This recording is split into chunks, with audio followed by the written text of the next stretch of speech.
Welcome to the video lecture series of electronic devices. This is lecture number 29 and today's topic is steady state carrier generation, quasi-Fermi levels.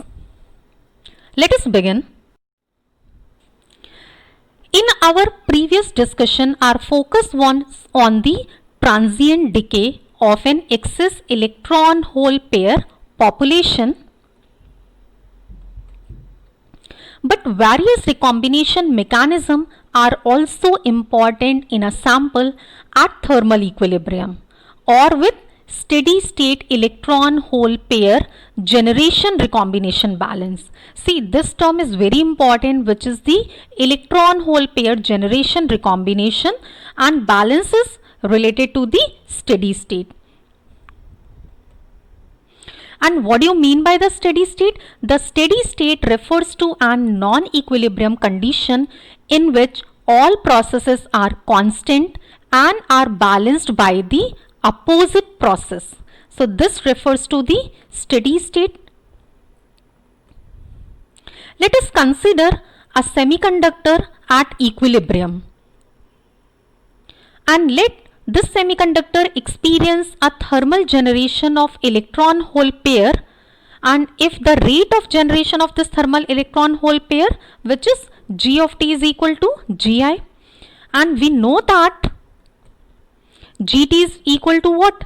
Alpha R Ni square, and it could be written as alpha R N naught into P naught, where this term alpha R, this is the constant of proportionality, and N naught and P naught are the equilibrium concentration of the carriers. Let us say this is equation number 1. Let a steady light is incident on the sample, and if G of OP be the optical generation rate. See, optical generation rate here is represented by G of OP. Then total generation rate, this total term can be written as what? This would be G of T, which is equal to Gt plus G of OP. Let us say this is equation number 2. If carrier concentrations be N and P are the carrier concentrations,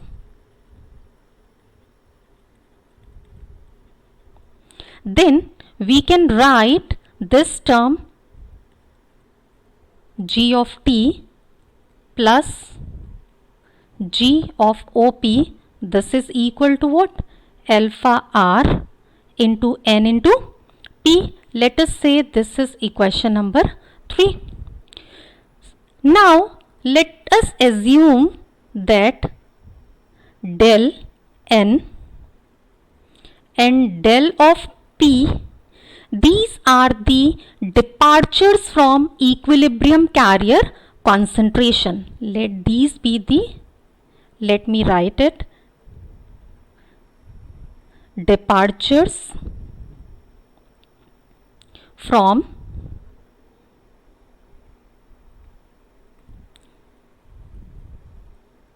equilibrium carrier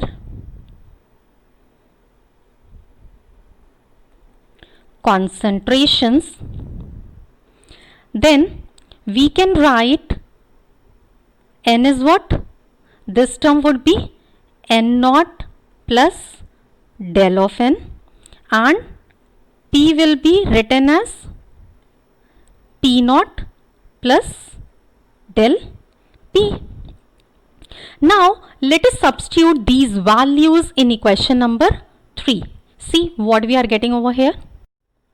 So substituting these values in equation number 3, we can write G of T plus G of OP, this would be what? Alpha R N naught plus del N, P naught plus del P. Now multiply it and rearrange the term, we will be able to write it as alpha r n naught p naught as the first term plus alpha r n naught plus p naught del n plus del n square. Now let us say this is equation number 4. So from here, when you can say this del n is equal to del p for steady state recombination. This is for what? This is for steady state recombination. And now let us neglect the second order term. This term let us neglect, and at the same time, means you must remember these two terms, this higher order second order term you are neglecting, and the term which is this alpha r n naught p naught, alpha r n naught into p naught, if we write it as g of t, which is equal to the thermal generation rate. Now equation 4 can be written as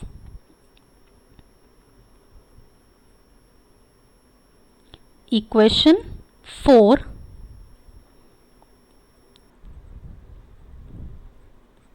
can be written as,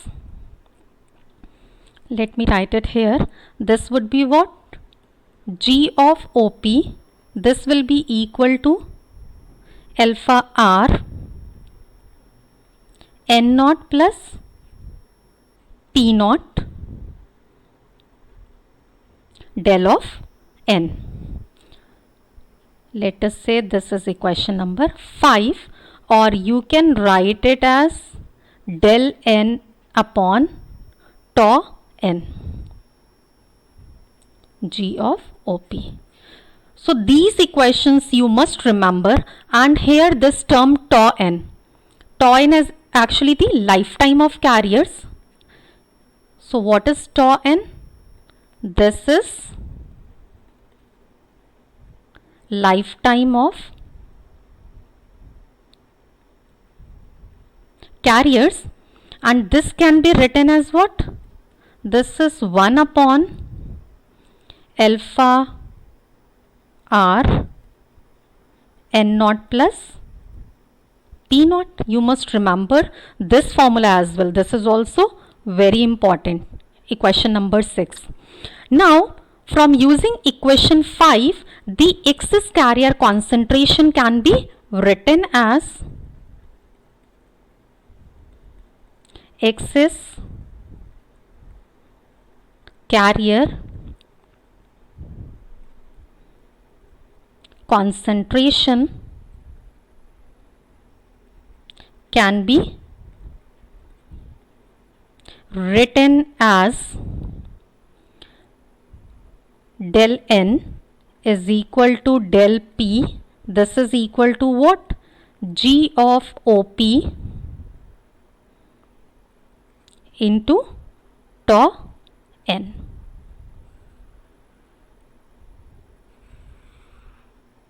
See, this is how excess carrier concentrations can be written as.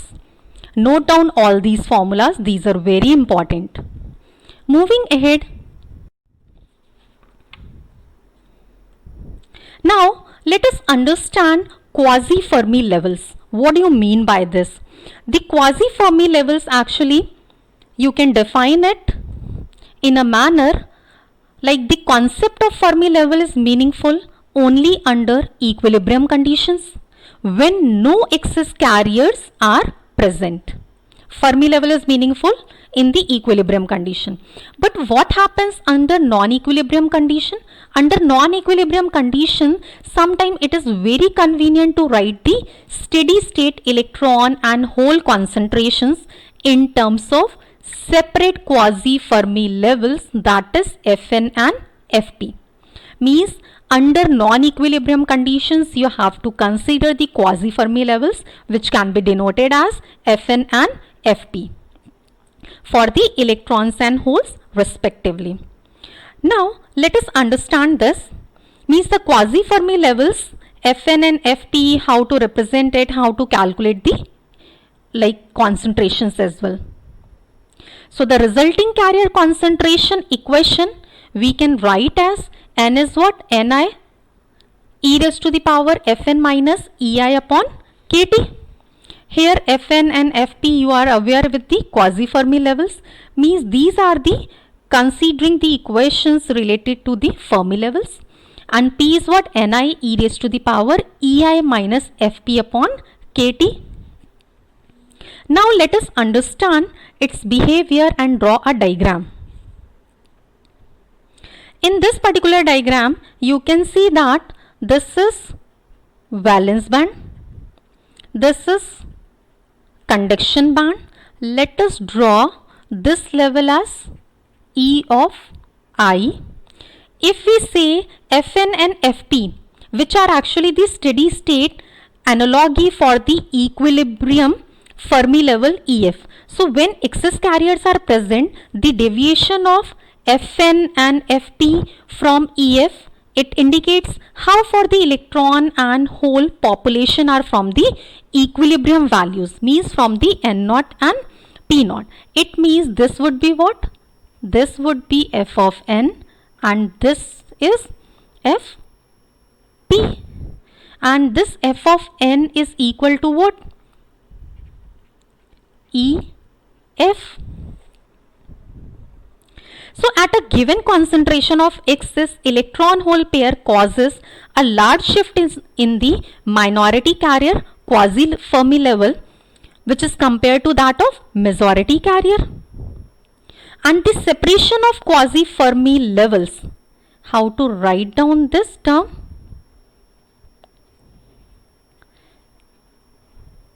Separation of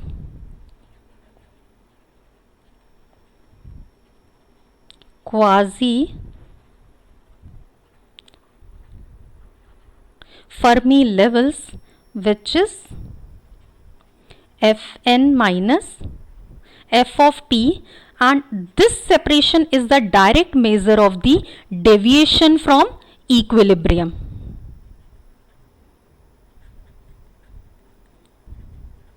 Means deviation from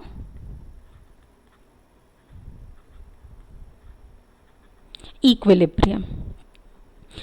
And this concept of quasi-Fermi levels is very useful in visualizing minority and majority carrier concentrations in such of devices where these quantities vary with the position.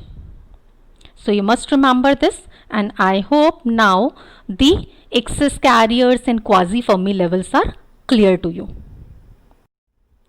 Topic for the next class is the continuity equation. Thank you so much.